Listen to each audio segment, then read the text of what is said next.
There is an anomalies register within the records of Levantine archaeology that most casual observers skim past without a second thought. It is not an artifact of gold or an inscription boasting of blood and conquest. Instead, it is a measurement, a precise, repetitive dimension buried in the excavation logs of three geographically distinct sites across Israel: Hazor in the far north, Megiddo in the fertile Jezreel Valley, and Gezer guarding the maritime approach from the Philistine coast. If you look at the field notes from the mid-20th century excavations at Megiddo, you will find a description of a six-chambered city gate constructed from massive, finely cut limestone blocks. The central passage measures exactly 4.2 meters wide. The flanking chambers are uniform. The internal piers project precisely 1.1 meters from the main wall structure. At the time of its documentation, this was treated as an isolated example of Iron Age defensive architecture.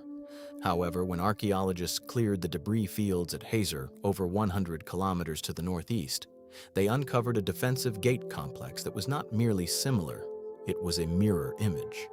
The foundation trenches were cut to the same depth. The orientation of the chambers was identical.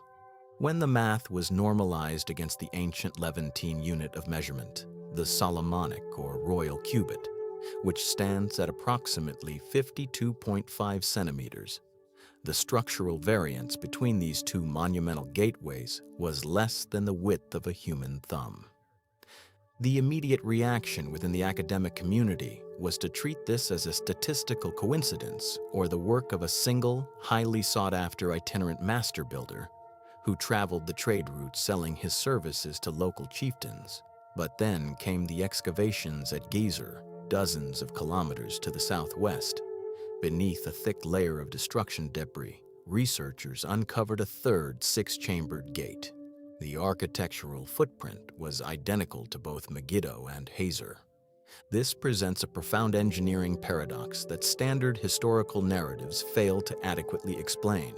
We are looking at three distinct urban fortresses, separated by rugged mountain passes, hostile valley corridors, and vast territorial expanses, all constructed using an identical, highly sophisticated modular blueprint.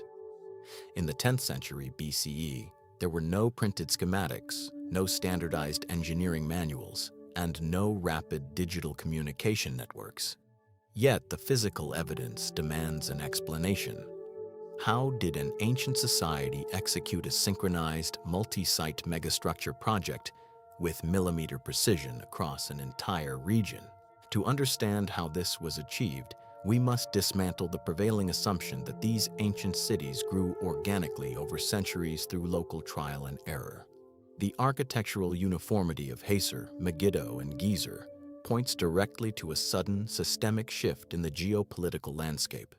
The introduction of a centralized command and control state bureaucracy capable of enforcing a singular engineering standard across a fractured landscape. This was the birth of the Solomonic modular city.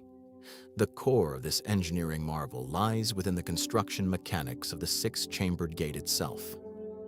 This was not a passive barrier designed merely to withstand a battering ram. It was a highly sophisticated piece of psychological and military technology. Standard fortification design prior to this era relied on simple, thick barrier walls or basic two-chambered entryways that created a single choke point. The Solomonic Gate, however, was a deep space defensive system. An attacking force that managed to breach the outer barrier found themselves funneled into a narrow, linear corridor flanked by three distinct pairs of deep recesses or chambers. Each chamber was manned by elite garrison troops positioned on raised stone platforms. The geometry of the space meant that invaders were simultaneously exposed to overlapping fields of fire from the front, the sides, and from wooden defensive catwalks positioned overhead. The configuration transformed the act of entering the city into an architectural gauntlet where numerical superiority was neutralized by spatial compression. But the engineering genius of these sites extended far beyond the gateway structures. The gates were integrated into a comprehensive urban defensive matrix known as a casemate wall system. Rather than constructing a single solid stone wall around the perimeter of the city, a process that required an unsustainable volume of quarried material and manual labor. Solomon's engineers utilized a modular hollow core design. A casemate wall consists of two parallel stone walls, an outer defensive skin approximately 1.5 to 2 meters thick, and an inner wall roughly 1 meter thick, connected at regular intervals by perpendicular cross walls. This design created a continuous chain of rectangular internal rooms around the entire circumference of the city. From a structural engineering perspective, the casement design was brilliant in its resource optimization. The internal chambers could be backfilled with loose earth, gravel, and field stones during times of siege to create a massive, shock-absorbing barrier capable of neutralizing the kinetic energy of Assyrian-style battering rams. Conversely, during peacetime, these rooms functioned as modular administrative spaces, bureaucratic offices, grain silos, weapons lockers, and domestic housing for the standing military garrison. This dual-purpose infrastructure reveals the true intent of the Solomonic building program. These were not traditional cities designed to house civilian populations. They were fortified logistical hubs, modular state outposts dropped into strategic nodes along the international trade routes to monitor, tax, and control the movement of goods and peoples. The execution of this statewide construction initiative required an unprecedented mobilization of labor and material resources. Consider the sheer physical mathematics of the project. To build a single modular gate and its associated casemate wall network at a site like Megiddo required the quarrying, dressing, and transportation of thousands of tons of high-density limestone. Each individual block had to be squared, faced, and notched to fit perfectly against its counterpart without the use of binding mortar. To achieve this level of synchronization across three distinct geographical zones simultaneously, Solomon's administration implemented a system of standardized labor drafts known as the Amas. This was not a disorganized rabble of slaves driven by whips, but a highly structured, state-managed civil engineering corps. The historical records indicate that tens of thousands of workers were organized into rotating shifts, serving 1 month in the construction zones and 2 months at home to maintain agricultural continuity.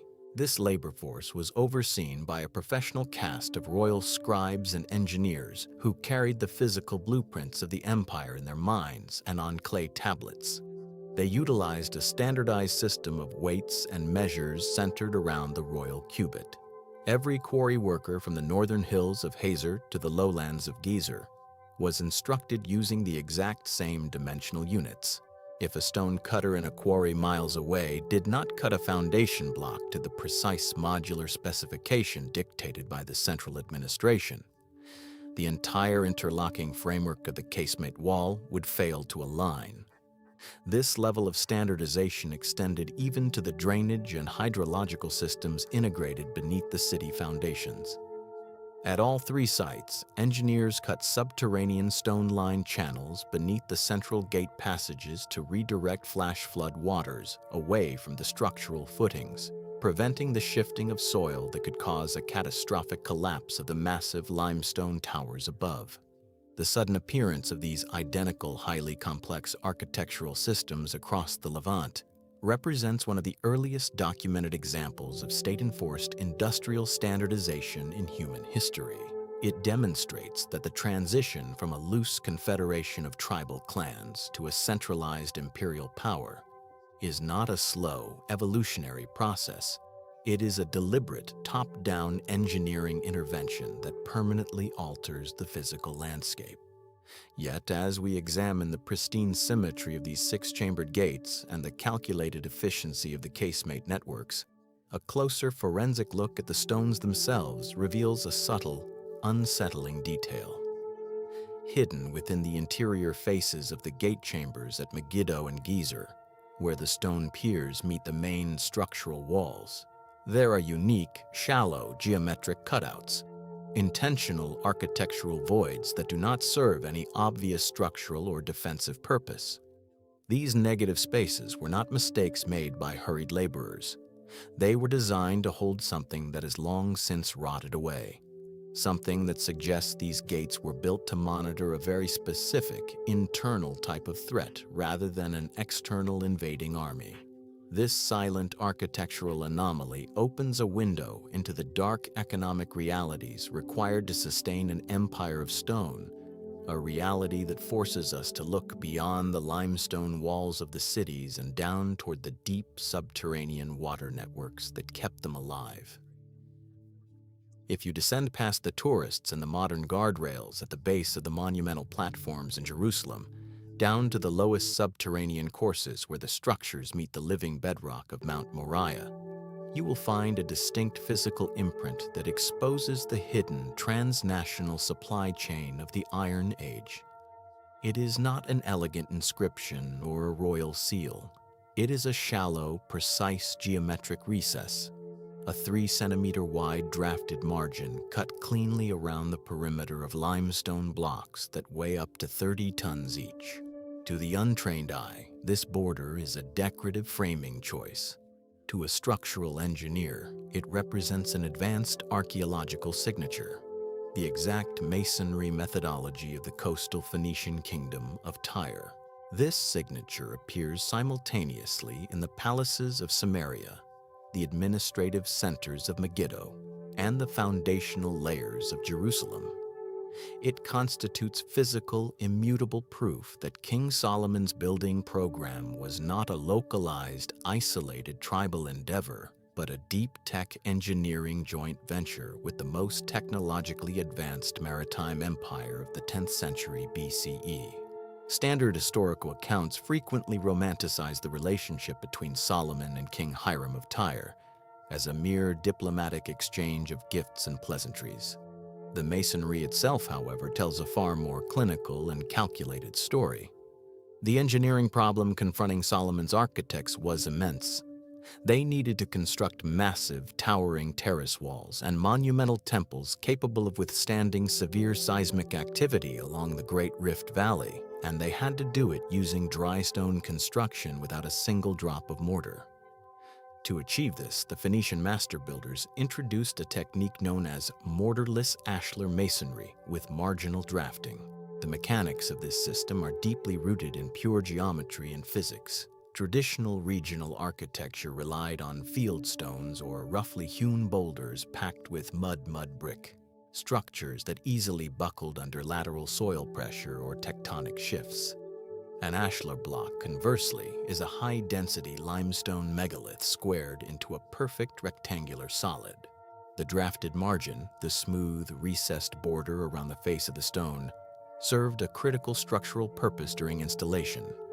By carving a perfectly level, smooth plane exactly along the outer edges of the block, the stonemasons established a precise geometric reference line.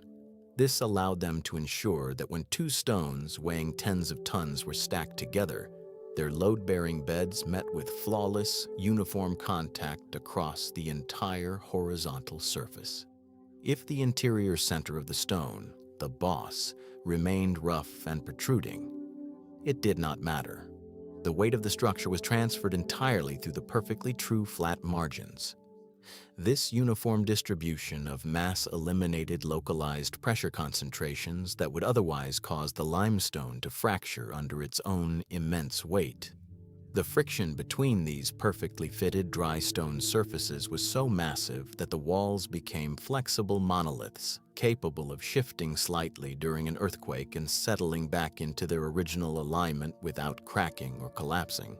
But the introduction of this advanced masonry technique solved only half of the engineering equation. The architectural vision for Jerusalem demanded materials that simply did not exist in the arid, scrub-forested hills of the southern Levant. The monumental spans of the royal palaces and the interior ceilings of the First Temple required structural beams capable of carrying immense load over wide spaces without sagging or rotting. The only material suited for this task was the Cedrus Libani, the cedar of Lebanon. The logistics of the Lebanon to Jerusalem timber supply chain represent one of the most audacious, high-risk transport engineering feats of the ancient world. The cedar forest sat hundreds of kilometers north, deep within the rugged Phoenician mountain ranges. To move thousands of these massive logs, each measuring up to 30 meters in length and weighing several tons, Solomon and Hiram's engineers constructed a multimodal transit network that integrated forestry, marine transport, and overland mountain haulage. First, logging crews operating in the Lebanese mountains felled the trees and dragged them down steep, treacherous gorges using networks of oxen, ropes, and timber log rollers to reach the Mediterranean coast. Once at the shoreline, Phoenician shipwrights did not attempt to load these impossibly long timbers onto cargo vessels. Instead, they engineered massive maritime rafts. The logs were systematically lashed together in parallel alignment, creating floating wooden platforms directly in the sea. These wooden rafts were then towed southward down the Mediterranean coast by Phoenician galley ships, battling unpredictable coastal currents and seasonal winds for over 150 kilometers. Their destination was the shallow, exposed port of Joppa, modern Jaffa. This was a treacherous landing site, lacking a natural deep-water harbor.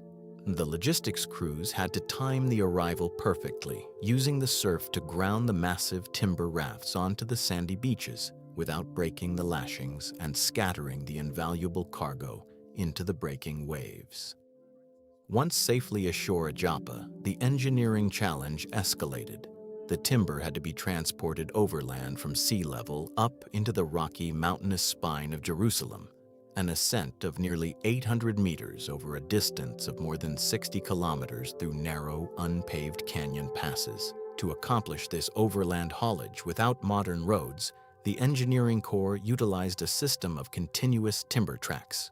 Gangs of conscripted laborers, organized through the state-enforced mass draft, cleared a linear path through the rocky terrain. They laid down sacrificial wooden sleepers along the ground, acting as a primitive railway bed. The massive cedar logs were then mounted onto heavy wooden sledges and pulled up the steep mountain inclines by teams of up to 100 men pulling in synchronized rhythm, coordinated by the rhythmic beat of a lead foreman. The friction on the wooden tracks was continuously mitigated by pouring water or animal fat directly ahead of the advancing sledges. This grueling, calculated movement of stone and timber was regulated by a strict geopolitical trade treaty. Solomon's empire did not purchase these materials with coin. They paid in raw agricultural energy. In exchange for Phoenician technical expertise, timber, and elite stone masons, Solomon's centralized bureaucracy delivered a massive annual agricultural tribute to the city-state of Tyre. 20,000 core measures of wheat and 20,000 baths of pure pressed olive oil. This detail exposes the true macroeconomic engine behind the construction marvels. To generate such an immense surplus of wheat and oil every single year, Solomon's administration had to forcibly transition the entire agrarian economy from decentralized subsistence farming into a highly industrialized, state-managed monoculture network. The fields of Israel were no longer farming to feed their local villages. They were functioning as a massive fuel supply line to pay for the megaliths of Jerusalem. When you stand back and calculate the sheer physical volume of material moving across the landscape, thousands of tons of limestone being squared in quarries, hundreds of massive cedar logs floating down the coast and being dragged up mountain passes, and millions of liters of oil and grain moving in the opposite direction, you realize that the true engineering marvel was not any single building. The marvel was the logistical pipeline itself, a system that ran with the cold, unyielding precision of a machine. Yet as this machine reached its operational peak, a striking architectural anomaly appears within the historical and archaeological record of the temple's construction. The texts preserve a bizarre, highly specific engineering constraint imposed upon the builders. The entire monumental structure was assembled without the sound of an iron tool being heard at the construction site.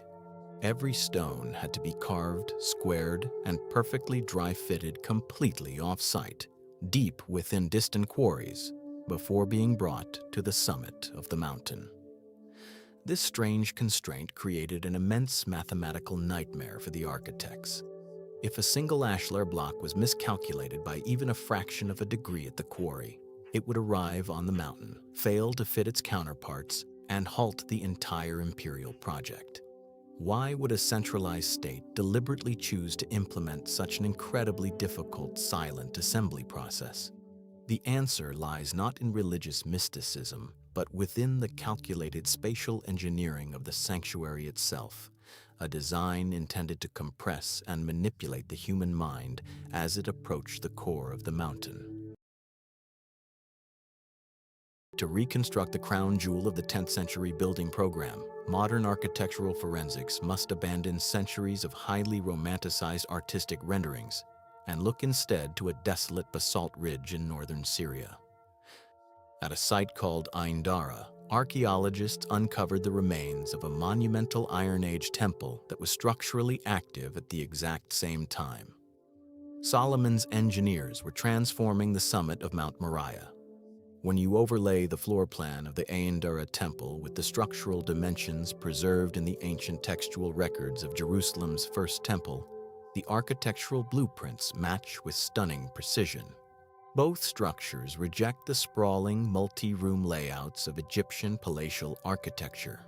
Instead, they utilize a highly specific linear progression system known as the tripartite sacred megastructure. The tripartite design is an exercise in spatial compression and acoustic engineering divided into 3 consecutive escalating chambers: the ulam, the outer portico; the haikal, the main sanctuary hall; and the debir, the inner holy of holies. This was not a public gathering space. It was a physical machine designed to process human perception as one moved from the blinding light of the exterior courtyard into absolute silent darkness at the core of the mountain. The approach began at the ulam, a monumental entrance porch flanked by 2 colossal freestanding bronze pillars named Jashin and Boaz. From an engineering standpoint, casting these pillars was an extraordinary metallurgical feat. They stood over 25 feet tall, with walls of solid bronze 4 inches thick.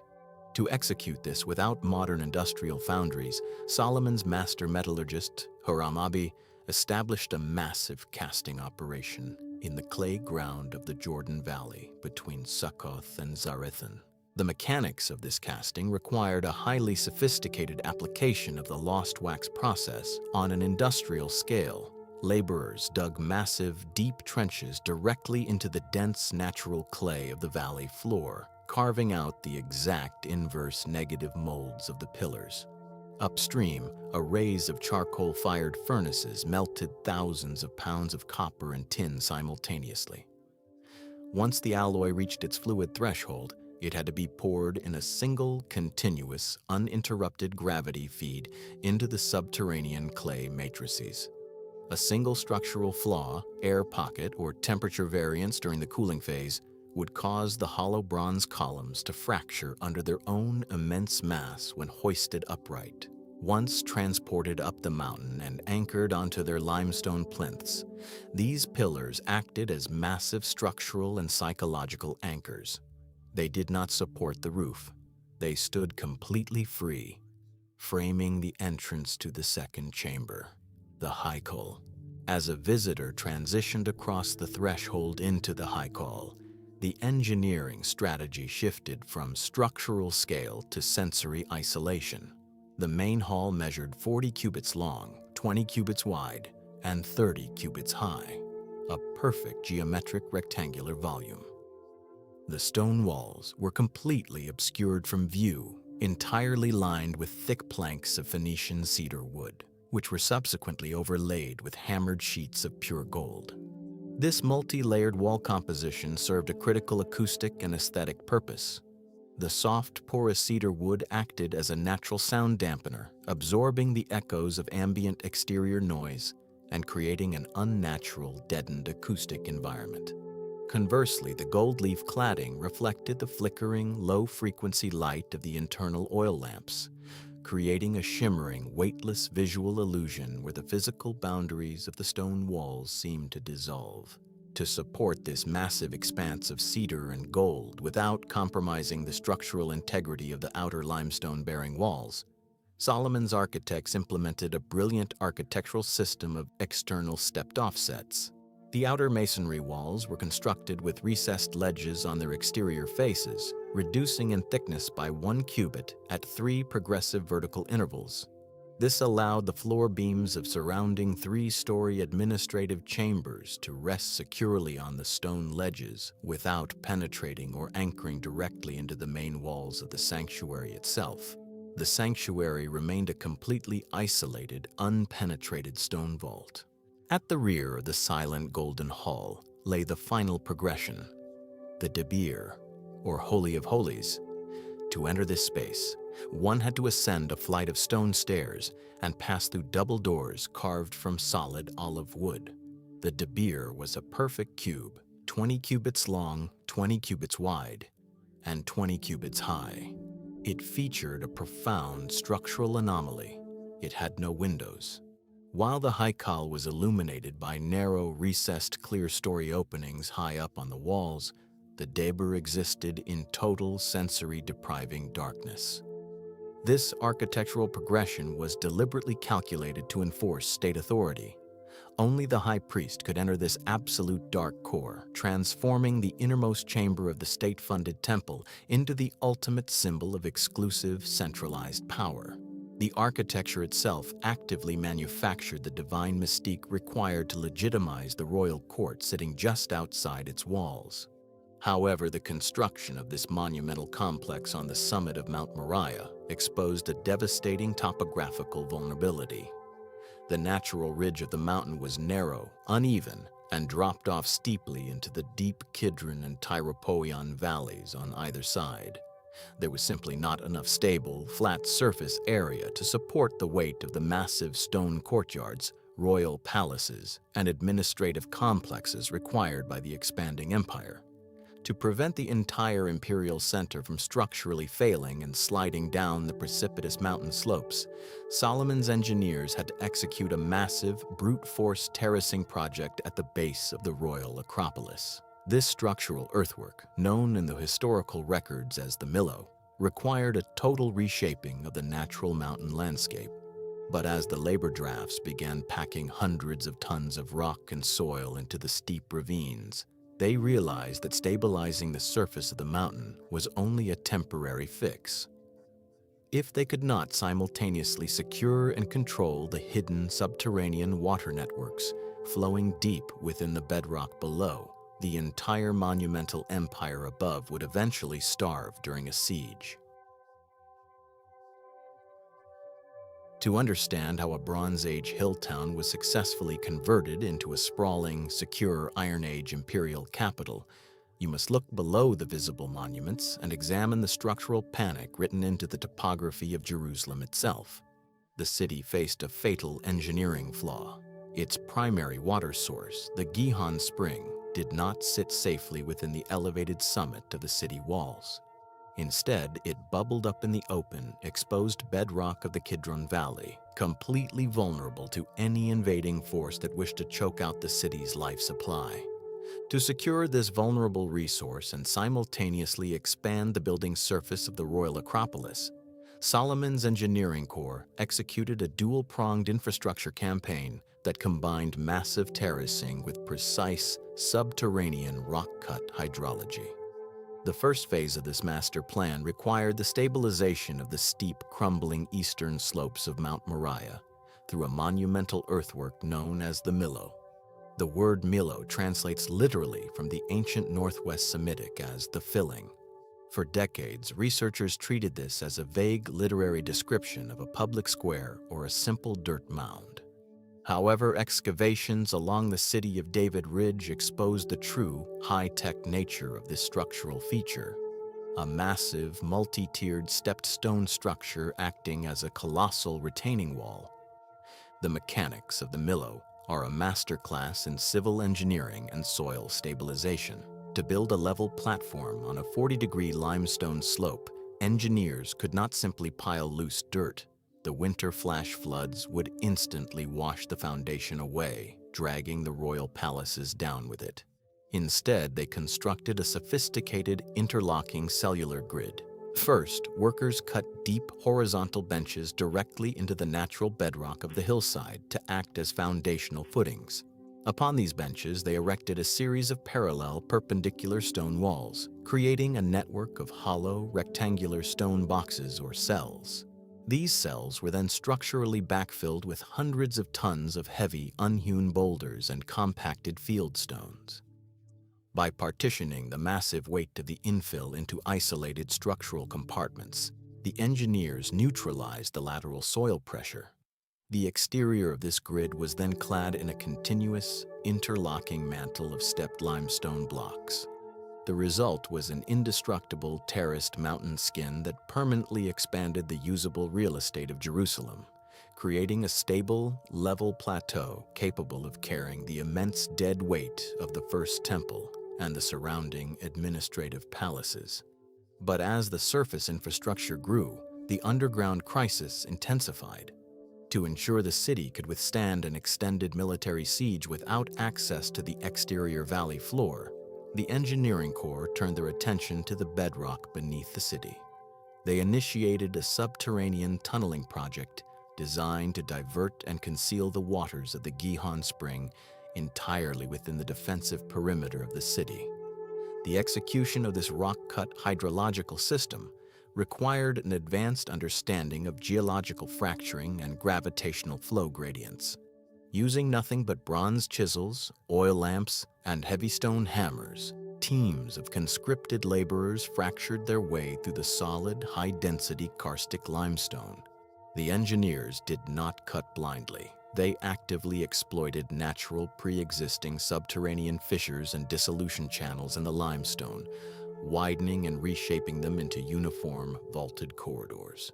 To ensure a continuous, reliable flow of water from the spring to an internal reservoir deep within the city walls, the floor of the aqueduct had to be cut with a precise, descending slope. A gradient that was too steep would cause the water to rush forward with high kinetic energy, eroding the stone channels and silting up the internal pools. A gradient that was too shallow would cause the water to stagnate and fail to reach its destination.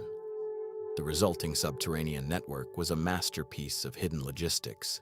It featured vertical shafts, such as the complex frequently associated with Warren's Shaft, which allowed citizens standing on the fortified upper terraces to lower buckets deep into the dark rock-cut water chambers below without ever stepping foot outside the protection of the casemate walls.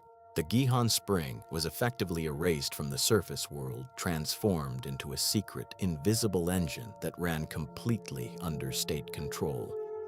The calculation of gravitational flow, the implementation of subterranean ventilation shafts for the rock cutters, and the sheer volume of labor required to reshape natural mountain topography into an unassailable administrative capital demonstrate the true nature of Solomon's reign. This was an empire built on the absolute mastery of material logistics, resource mobilization, and spatial engineering. Yet, as this subterranean machine reached its absolute peak of operational security, a dramatic forensic detail emerges within the archaeological layers across the entire region. When you analyze the destruction debris fields of the late 10th century BCE, you find that the pristine symmetry of these synchronized cities, modular gates, and fortified water networks did not slowly degrade over centuries. Instead, they show signs of a sudden, systemic, region-wide shock that occurred almost immediately after Solomon's death, a catastrophic vulnerability built directly into the very architecture designed to protect the empire. There is an unavoidable forensic reality built into the science of defensive architecture. The more perfectly a system is engineered to protect a specific configuration of power, the more catastrophically it fails when that configuration shifts. If you map the destruction layers of the late 10th century BCE across the Levant, you will find the physical, ash-laden postscript to King Solomon's imperial building program. It does not reveal a slow, agonizing decline of isolated cities. Instead, it documents a sudden, synchronized, systemic collapse that rippled through the entire network almost simultaneously. To find the catalyst for this collapse, one must look to the south, specifically to the monumental reliefs carved onto the exterior walls of the Temple of Amun at Karnak in Egypt. There, Pharaoh Shoshenq I, recorded in the biblical texts as Shishak, engraved a massive, triumphant list of conquered Levantine cities. Among the targeted strongholds are the exact modular nodes we have traced from the beginning: Hazor, Megiddo, and Gezer. The campaign of Shoshenq I, dated to approximately 925 BCE, was not an erratic raid executed by a roaming nomadic horde. It was a calculated, high-precision military intervention designed to dismantle a rival economic superpower. Shoshenq I did not need to lay siege to every village and farmstead across the Judean and Samarian hills. He understood a fundamental vulnerability of the Solomonic Empire, a structural weakness that was a direct consequence of its advanced engineering. Solomon's kingdom was not an organic network of culturally integrated, self-sustaining cities. It was a highly centralized modular command and control machine. Its power was concentrated entirely within its structural nodal points: the six-chambered gateways, the fortified casemate walls, the restricted subterranean aqueducts, and the centralized grain silos. These outposts were the valves that regulated the flow of international trade, collected domestic taxes, and projected royal military force. Because the system was so perfectly standardized and interdependent, it possessed no structural redundancy. The modular city gates that were engineered to monitor trade and funnel invaders into an architectural gauntlet required a professional, standing, state-funded garrison to operate them.